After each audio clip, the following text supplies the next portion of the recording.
Okay. അടുത്ത ടോപ്പിക്കാണ് സ്വാഭാവിക ആവൃത്തി. സ്വാഭാവിക ആവൃത്തി എന്ന് പറഞ്ഞാൽ, ഇപ്പോൾ ഒരു വസ്തുവിനെ സ്വന്തമായിട്ട് ഇപ്പോൾ നമ്മൾ നേരത്തെ പെൻഡുലില്ലേ, പെൻഡുലത്തിൽ എന്ത് ചെയ്തു, നമ്മൾ ജസ്റ്റ് ഒന്ന് വലിച്ചു വിട്ടു. വേറെ നമ്മൾ എന്ത് ഫോഴ്സോ ഒരു കാറ്റൊന്നും കൊടുക്കുന്നില്ല. സ്വന്തമായിട്ട് വലിച്ചു വിട്ടാൽ അത് എങ്ങനെ എത്ര ദോലനം ചെയ്യുന്നു, എത്ര സെക്കൻഡിൽ എത്ര ദോലനം ഉണ്ടാകുന്നുണ്ടോ, അതിന് രണ്ടാണ് സ്വാഭാവിക ആവൃത്തി. ഇപ്പോൾ സിമ്പിളായിട്ട് പറഞ്ഞാൽ, ഇപ്പോൾ കമ്പനങ്ങൾ പറ്റി പറയാം. ഇപ്പോൾ ഞാനൊരു സ്കെയിൽ എടുത്തു. ആ സ്കെയിൽ ഞാൻ എന്ത് ചെയ്തു, ഒരു ടേബിളിൻ്റെ ഒരു തലക്ക് കൊണ്ടുവച്ചു. എന്നിട്ട് എന്ത് ചെയ്യും, ഇവിടെ ഞാൻ നെക്കി പിടിച്ചു, ഈ ഭാഗത്ത് ഞാൻ നെക്കി പിടിച്ചു. ഈ സ്കെയിലിൽ ഞാനിങ്ങനെ താഴത്തേക്ക് വലിച്ചിട്ട് എന്ത് ചെയ്തു, ഇതിൻ്റെ കമ്പനി ചെയ്യിപ്പിച്ചു. അപ്പോൾ സ്കെയിൽ ഇങ്ങനെ മുകൾക്കും താഴത്തും ഇങ്ങനെ പോലെ, സ്കെയിൽ മുകൾക്കും താഴത്തും ഇങ്ങനെ പോകും. അപ്പോൾ ഈ സ്കെയിൽ മുകൾക്കും താഴത്തും ഇങ്ങനെ പോകുമ്പോൾ സ്വന്തമായിട്ട് അത് നമ്മൾ എന്ത് ചെയ്യണം, മുകൾക്കും താഴത്തേക്ക് പോകും. അതിന് വേറെ ഇങ്ങനെ പിടിച്ചിട്ട് അങ്ങനെ ഇങ്ങനെ മുകൾക്കും താഴത്തും ഇങ്ങനെ പിടിച്ച് കൊണ്ടുപോകണമെന്നില്ല. ജസ്റ്റ് ഞാൻ താഴത്തേക്ക് കൊണ്ടുകൊണ്ട് വിട്ടു, പിന്നെ നമ്മൾ തൊട്ടിട്ടില്ല. ഓക്കെ. അപ്പോൾ സ്വന്തമായിട്ട് കമ്പനി ചെയ്യാം. അപ്പോൾ ഈ സ്വന്തമായിട്ട് കമ്പനി ചെയ്യുന്ന ഒരു വസ്തുവിൻ്റെ ആവൃത്തിനെ സ്വാധീനിക്കുന്ന കാര്യങ്ങൾ എന്തൊക്കെയാണ് ചോദ്യം. അപ്പോൾ ആ കാര്യങ്ങൾ ഇതൊക്കെയാണ്. വസ്തുവിൻ്റെ നീളം. ഇപ്പോൾ ഈ സ്കെയിൽ ഞാൻ നീളം കുറച്ചും കൂടെ അടുപ്പിച്ച് വെച്ചു. ഓക്കെ. അപ്പോൾ സ്കെയിൽ ഇത്ര നീളമില്ല, ഞാൻ ഇത്ര പുറത്ത് കിട്ടുള്ളൂ, ബാക്കി ഫുള്ള് ഉള്ളിലാണ്. ഇത്ര പുറത്ത് കിട്ട് കമ്പനം ചെയ്യിപ്പിച്ചാൽ അങ്ങനെ അധികം കമ്പനം ചെയ്യില്ല, പെട്ടെന്ന് ഈ കമ്പനം ചെയ്ത് നിൽക്കും.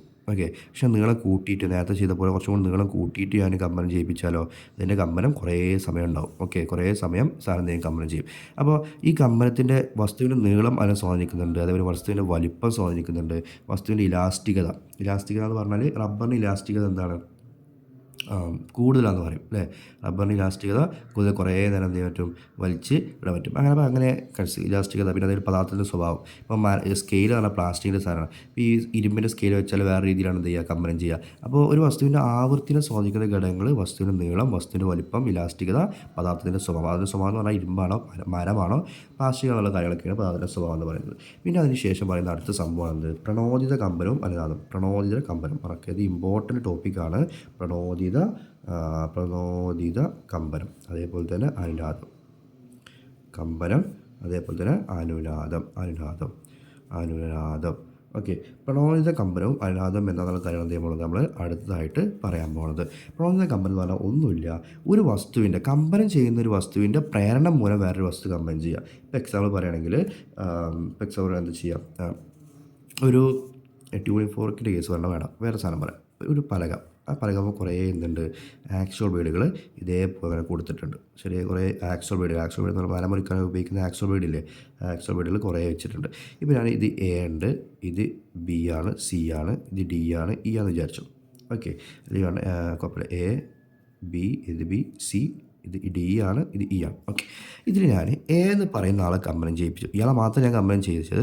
പക്ഷേ ഇയാളെ കമ്പനം ചെയ്യിച്ചതിൻ്റെ ഫലമായിട്ട് ആരും ബിയും സിയും ഡിയും ഇ ഒക്കെ എന്ത് ചെയ്തു, കമ്പനം ചെയ്ത് വിചാരിക്കുക. ഓക്കെ. അപ്പോൾ എനെ കമ്പനം ചെയ്തതിൻ്റെ ഫലമായിട്ട് ബിയും സിയും ഡിയും ഇ ഒക്കെ എന്ത് ചെയ്തു, കമ്പനം ചെയ്തു. അപ്പോൾ ഇയാളെ മാത്രം ഞാൻ കമ്പനം ചെയ്യിച്ചുള്ളൂ, പക്ഷേ ഇയാളെ ഫലമായിട്ട് ഇവരെന്ത് ചെയ്തു, ഇവരൊക്കെ കമ്പനം ചെയ്തു. അതിനാണ് പ്രണോദിത കമ്പനം വിളിക്കുക. അതായത് ഒരാളെ കമ്പനം ചെയ്യുന്ന ഒരു വസ്തുവിൻ്റെ പ്രേരണം മൂലം ബാക്കിയുള്ള ആൾക്കാർക്ക് എന്ത് ചെയ്യുക, കമ്പനം ചെയ്യുക. അതിന് പ്രണോദിത കമ്പനം ചെയ്യുക. അപ്പം മറക്കരുത്, കമ്പനം ചെയ്യുന്ന വസ്തുവിൻ്റെ പ്രേരണം മൂലം മറ്റു വസ്തുക്കൾ കമ്പനം ചെയ്യുന്ന പ്രണോദിത കമ്പനം എന്ന് വിളിക്കും.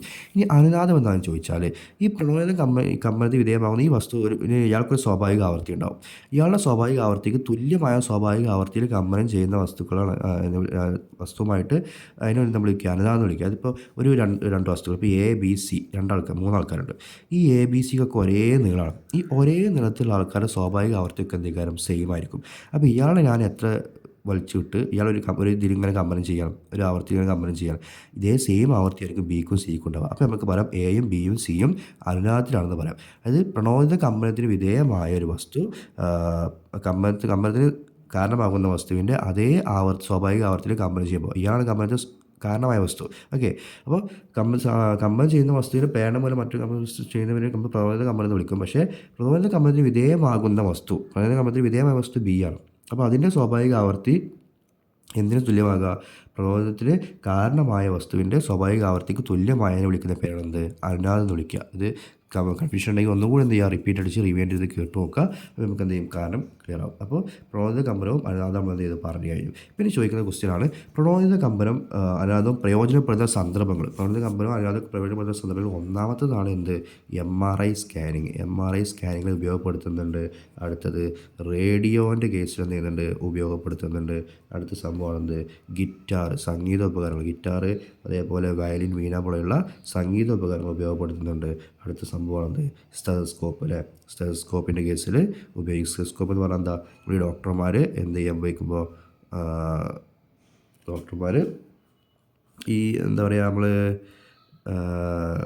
ഈ പരിശോധിക്കാൻ പോകുമ്പോൾ നമ്മൾ മുഖത്തിന് വെച്ച് നോക്കുന്ന ഒരു സാധനമല്ലോ, ഒരു ചെവിയിൽ വെച്ചിട്ട് കോയിൽ വെച്ചിട്ട് മുഖത്തിന് വെച്ച് നോക്കുന്ന സംഭവമില്ല, അതിനെ വിളിക്കുന്ന പേര് സ്റ്റെതസ്കോപ്പ് ഇടാം. അപ്പോൾ നിങ്ങൾക്ക് എല്ലാവർക്കും അറിയുന്ന കാര്യം. ഇപ്പോൾ MRI സ്കാനിങ്, റേഡിയോ ഗിറ്റാർ, ഇതൊക്കെ എന്താണ് പ്രണോദകന്ധനവും അല്ലാതും ഉപയോഗപ്പെടുത്തുന്ന സന്ദർഭം മറക്കല്, ഉപയോഗപ്പെടുത്തുന്ന ഉപയോഗപ്പെടുത്തുന്നു. അപ്പോൾ ഉപയോഗപ്പെടുത്തുന്ന സന്ദർഭങ്ങളാണെന്ത് ഈ കാര്യങ്ങളൊക്കെ. റെഡിയാണല്ലോ? ഈ MRI scanning, radio guitar, stethoscope പോലെയുള്ള സംഭവങ്ങളൊക്കെ. ഓക്കെ. ഇനി